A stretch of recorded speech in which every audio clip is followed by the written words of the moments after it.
절대로 거목으로 자랄 수 없는 겨자씨,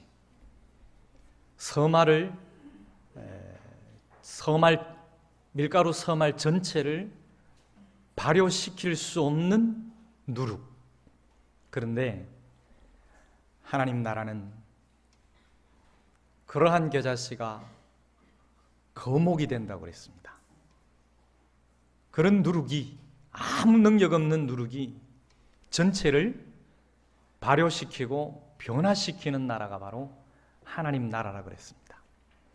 우리 겨자씨 입장에서 보면 이 얼마나 엄청난 은혜입니까? 우리 누룩 입장에서 보면 이건 정말 표현할 수 없는 자비하심이에요. 그냥 심겨지기만 하면 그렇게 되는 게 아니라 하나님의 말씀을 따라가고 하나님의 방법, 하나님의 법칙 속에 우리의 삶을 넣을 때에 그렇게 되는 것이라고 그랬습니다. 오늘도 이어지는 이 천국 비유를 통해서 우리가 하나님께서 주시는 귀한 깨달음으로 우리 생활의 자세를 다시 한 번 더 가다듬는 시간이 되었으면 좋겠습니다. 하나님의 백성들은 죄악으로 넘쳐나는 세상 나라에서 떠나서 살 수가 없습니다. 하나님을 모르는 사람들과 더불어서 함께 이 땅의 문화를 누리며 살아가야 합니다. 세속화되어 가고 있는 이 세상 속에서 같이 살면서 세속화되지 말아야 하는 겁니다. 그리고 이 땅의 나라에 살고 있으면서 하나님 나라를 소망하면서 살아가야 되는 거예요. 그런데 문제는 뭐냐 하면 하나님의 백성들이 하나님 나라의 고귀한 가치를 잘 모른다는 거예요. 만약에 그 가치를 제대로 알기만 한다면 소중한 모든 것을 다 바쳤어라도 하나님 나라를 소유하기를 원할 것이고, 하나님 나라를 소유한 사람들은 힘을 다해서 하나님의 백성으로 살려고 하는 그런 강력한 의지를 발휘할 것입니다. 그리고 결국에는 이 땅에 살면서 하나님 나라의 가치를 누릴 것이고, 마지막 날에는 완성된 구원을 온전히 누리게 될 것입니다. 저는 우리 명일의 모든 하늘 가족들이 하나님 나라의 고귀한 가치를 잘 깨달아서 이 땅에서 그 고귀한 가치를 살아내는 진정한 하나님의 백성이 되기를 바라고, 마지막 날에는 온전한 구원을 누리는 그런 은혜가 있기를 주님의 이름으로 축원합니다. 1925년에 노벨 문학상을 수상한 아일랜드 출신의 극작가 버나드 쇼라는 사람이 있었습니다. 그가 94년의 인생을 마무리하고 떠나기 전 임종을 앞두고 한 말이 있었는데요, 그 마지막 말은 그의 묘비명이 되었습니다. 그 묘비명인즉 우물쭈물 하다가 내 이럴 줄 알았지. 진짜로 이것이 묘비명입니다. 우물쭈물 하다가 내 이럴 줄 알았지. 버나드 쇼는 소설가로서는 실패했다고 하지만 94년 평생을 날카로운 비평과 독설로 세상을 서늘하게 했던 사람, 성공의 순간에 만족하지 않고 끊임없이 활동을 멈추지 않았던 사람입니다. 94세까지 살면서 유머와 풍자, 위트를 잊지 않았던 사람입니다. 사상가로서 자기 위치를 더욱 견고히 했던 사람, 그 버나드 쇼조차 한 세상 우물쭈물하다가 생을 끝내고 말았다는 비탄과 자조. 과연 그는 어떤 가치를 위해 살다가 이 땅에 인생을 마무리했을까요? 참으로 많은 것을 생각하게 하는 말이었습니다.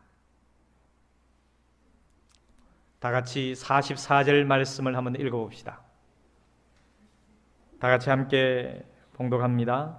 천국은 마치 밭에 감추인 보화와 같으니 사람이 이를 발견한 후 숨겨두고 기뻐하며 돌아가서 자기의 소유를 다 팔아 그 밭을 사느니라. 아멘.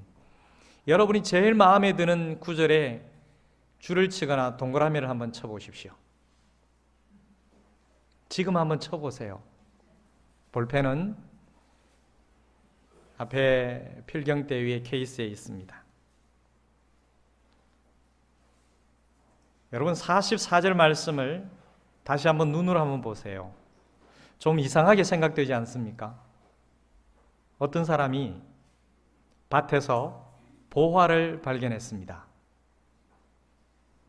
예를 들어서 무슨 금괴나 골동품 같은 것을 발견했는데 그것을 모른 척하고 숨겨둡니다.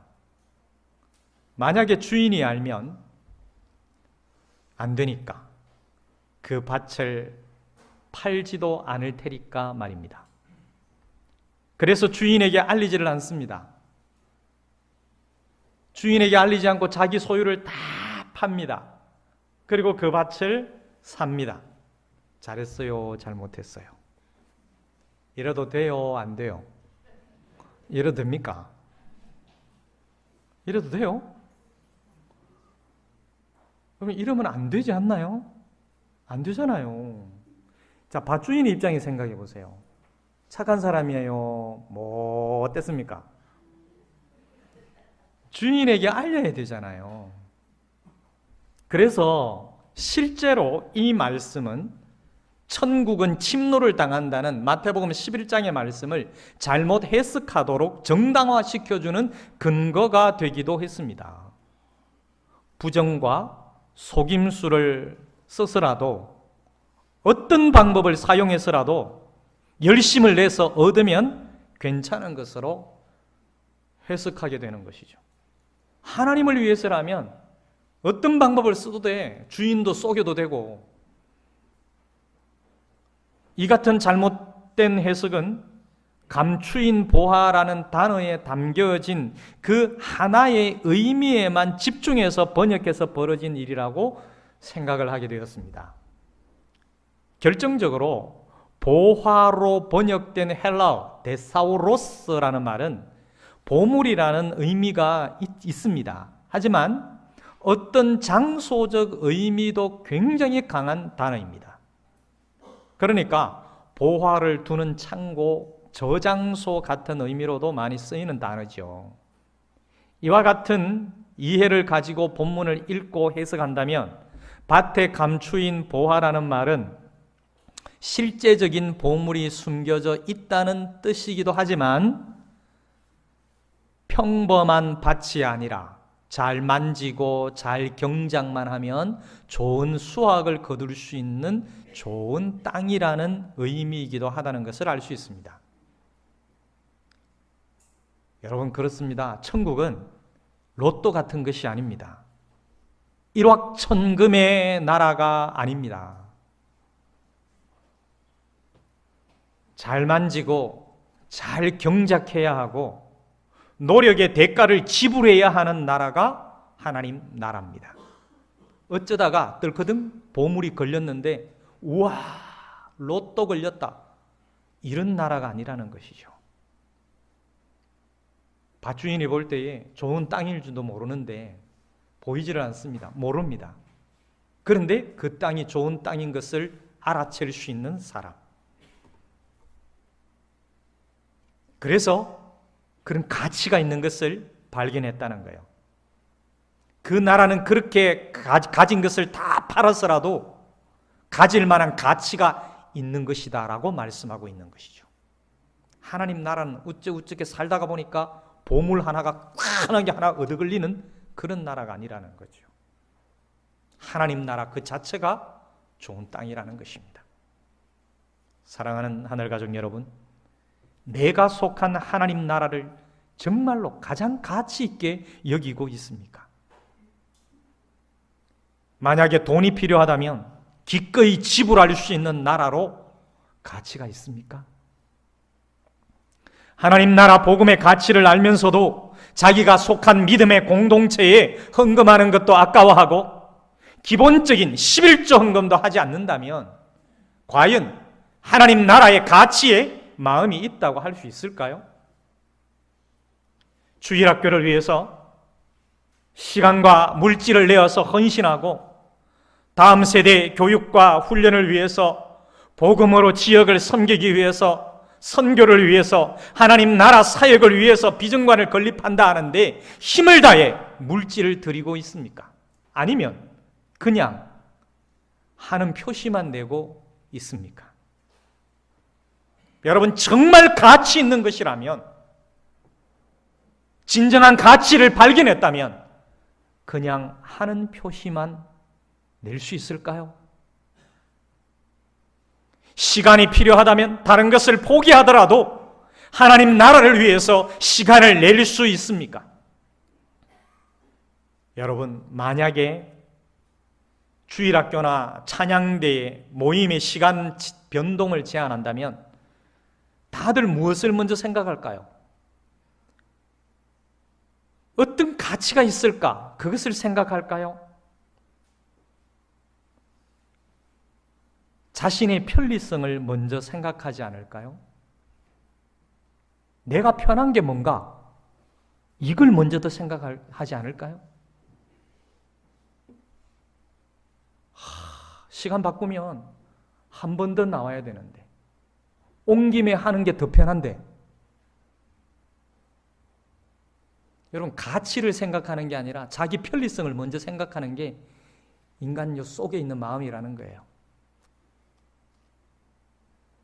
내가 더 좋아하는 것을 생각하지 않겠습니까? 하나님 나라의 가치를 실현하기 위해서라면 그 가치 실현을 위해서 기꺼이 불편함을 선택하고 힘든 것이라도 선택할 수 있어야 된다고 생각합니다. 여러분, 교회를 통해서 무언가를 받으려고 합니까? 하나님 나라의 가치를 위해서 무언가를 드리려고 하십니까? 그것이 몸의 수고일 수도 있고, 그것이 물질일 수도 있고, 시간일 수도 있습니다. 가치를 추구하는 사람은 받으려고 하기보다는 기꺼이 대가를 지불하려고 합니다. 그 가치를 위해서. 여러분, 정말로 교회를 사랑하십니까? 여러분, 정말 하나님 나라를 위해 살기로 생각하고 결단하십니까? 그렇다면 몸에 수고가 있어야 하고 물질이 들어가야 하고 시간을 내야 합니다. 사랑한다고 말하면서 그것이 없다면 진짜 사랑이라고 할 수 있을까요? 여러분, 서로 사랑하는데도 이 세 가지가 반드시 필요합니다. 남편이 아내를 사랑하고 아내가 남편을 사랑하고 부모가 자식을, 자식이 부모를 사랑하는데도요, 이 세 가지가 들어가야 합니다. 이웃끼리 서로 사랑하는데도 이 세 가지가 반드시 들어가야 합니다. 몸에 수고가 있어야 합니다. 물질이 들어가야 합니다. 시간이 들어가야 합니다. 여러분, 제 말이 틀리지 않잖아요? 맞죠? 남편이 하루 종일 여보 사랑해, 여보 사랑해, 여보 사랑해, 여보 사랑해 따라다니면서 여보 사랑해, 사랑해, 사랑해. 귀찮아 죽겠다. 처음에는 사랑해, 사랑해 좋지요. 근데 여러분, 하루 매일매일 100번의 사랑한다는 고백의 좋아요 아니면은 내가 원하는 것 돈 들여가지고 탁 사가지고 여보 사랑해요, 이게 좋습니까? 뭐가 좋아요? 사랑한다는 말 하나도 안 해도요, 딱 한 번 딱 준비해가지고 여보 사랑해. 주방에 가서 설거지하면서 여보 오늘 웬일이에요? 내가 당신을 사랑하니까. 그러면 좋잖아요. 몸에 쓰고. 근데 맨날 말로만 사랑합니다, 사랑합니다, 사랑합니다. 아빠 사랑해요, 엄마 사랑해요. 말로만. 정말 교회를 사랑하고 하나님 나라와 복음을 위해서 일한다라고 결단한다면 뭐가 투자돼야 될까요? 몸의 수고가 투자돼야 되고요. 돈이 들어가야 되고 시간이 들어가야 돼요. 그 시간이 적든지 많든지, 그 돈이 많든지 적든지, 몸의 수고가 얼마를 하든지 투자가 돼야 진짜 사랑으로 받아들이게 되는 거죠. 여러분, 주님의 몸된 교회 공동체를 정말로 사랑하시지요? 이 얘기 하나 놓고 질문하니까 대답을 못 하신다 봐. 돈 내라 그럴까 싶어서, 수고 더 하라 그럴까 싶어가지고. 근데 여러분, 이거는 저의 얘기가 아니라 하나님이 말씀하시는 거예요. 그걸 대신 전달하는 겁니다. 정말로 주의 몸된 교회 공동체를 사랑한다면 아무것도 바라지 말고요, 몸으로 수고하십시오. 물질을 투자하십시오. 시간을 투자하십시오. 내 편리를 생각하지 말고요, 정말 가치를 생각하고 투자해야 됩니다. 이어지는 진주 비유가 그것을 잘 설명해 줍니다. 좋은 진주를 발견한 사람이 자기의 소유를 팔아서 그 진주를 산 이야기입니다. 정당한 대가를 지불한 거예요. 투기 목적이 아니라 진주가 아름답기 때문입니다. 진주의 가치를 발견했기 때문입니다. 45절 46절을 다 같이 읽겠습니다. 시작. 또 천국은 마치 좋은 진주를 구하는 장사와 같으니 극히 값진 진주 하나를 발견하며 가서 자기의 소유를 다 팔아 그 진주를 사느니라. 아멘. 하나님 나라를 추구하는 것은 그 하나님 나라를 알아보고 바라보며 그 가치를 위해 대가를 지불하고 사는 것을 의미합니다. 요행으로 얻어지는 로또가 아니라는 말이에요. 그 당시의 진주는 왕족 보물로 인식이 되어가지고 로마 시대에는 오직 왕족만 진주를 착용하도록 했다고 합니다. 그리고 가장 귀한 진주가 페르시아산 진주였다고 그래요. 그러니까 겉으로는 전혀 보이지 않는 그 땅의 진가를 식별해낼 수 있었던 안목처럼 수많은 진주 가운데서 가장 값진 진짜 페르시아산 진주, 그 하나를 알아보는 안목이 얼마나 중요하겠습니까? 따라서 우리에게는 하나님 나라의 가치를 볼 수 있는 영적 안목이 있어야 합니다. 눈에 보이는 이 세상의 세속적 가치에 눈이 멀어서 정말 가치 있고 소중한 것을 알아보지 못하는 이들이 대부분입니다. 당장 손에 잡히는 세속적 가치보다 쉽게 드러나지 않는 하나님 나라를 볼 수 있는 영적 안목을 가지도록 기도하기를 바랍니다. 여러분, 하나님 나라는 로또가 아닙니다. 자기의 소유를 파는 것 같이 대가를 지불해야 합니다. 우리가 할 일이 있으니까 말입니다. 여러분, 우리가 할 일이 뭘까요? 우리가 할 일은 뭐냐 하면은 그 할 일을 위해서 이게 있어야 합니다.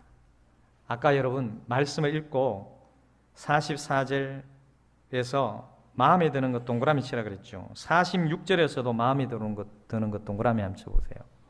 여러분, 무엇에다가 밑줄을 꺾거나 동그라미를 쳤습니까? 감추인 보화?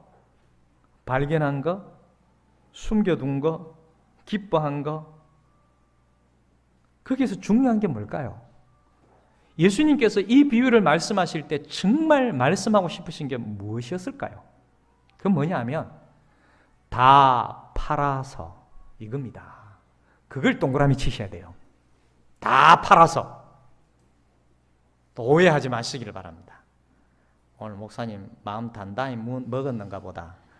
다 팔아라 그러는 거 보니까 요새 교회 재정이 별로 안 좋은가?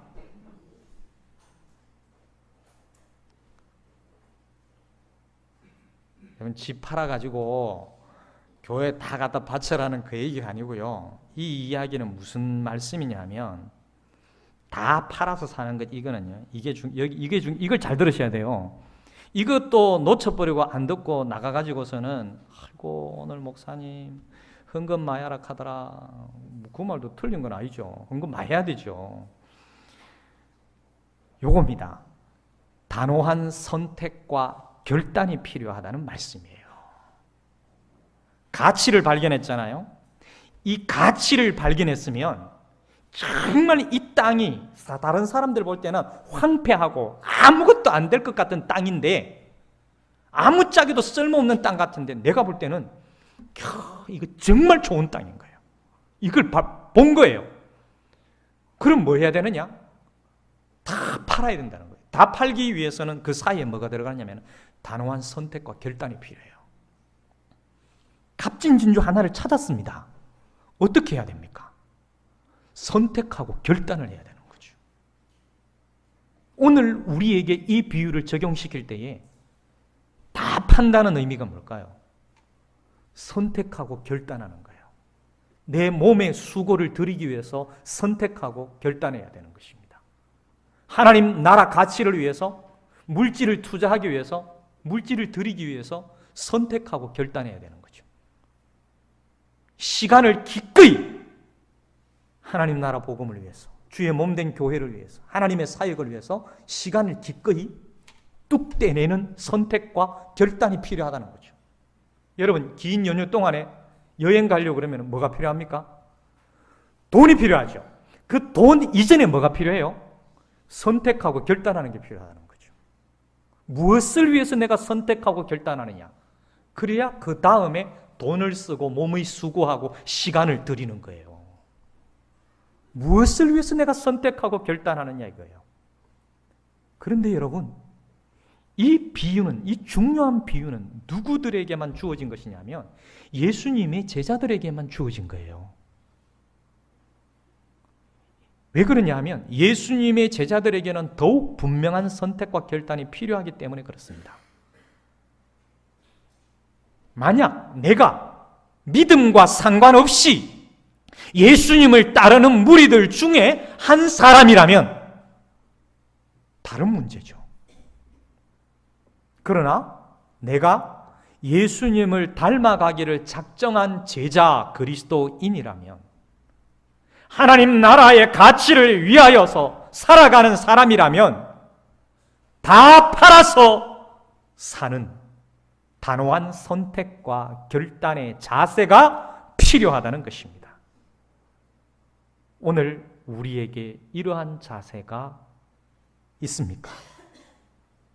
내 편리성을 생각하는 자세가 아니라 내게 무엇이 이득이 될까를 생각하는 자세가 아니라 내가 이것을 함으로 무엇을 얻을까, 하나님으로부터 무엇을 얻어낼까 하는 자세가 아니라 하나님을 위해서라면, 하나님 나라 복음을 위한 가치를 위해서라면, 주의 주님의 몸된 교회가 올바르게 세워지고 건강하게 세워져가는 이 가치를 위해서라면